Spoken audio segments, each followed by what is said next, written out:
नमस्कार दोस्तों, स्वागत है आपका मेरे चैनल विमलेश योगा और आयुर्वेदा में।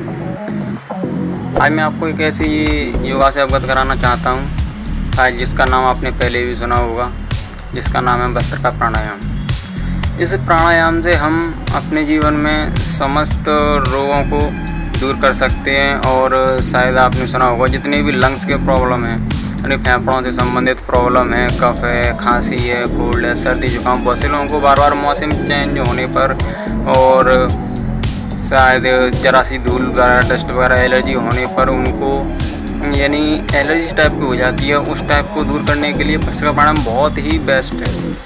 आप यकीन मानिए कि इस प्राणायाम के करने से हम 3 से 4 दिन से ही रिकवरी होना स्टार्ट कर देते हैं अपने फेफड़ों को, यानी इम्प्रूवमेंट आना चालू हो जाता है हमारे फेफड़ों में।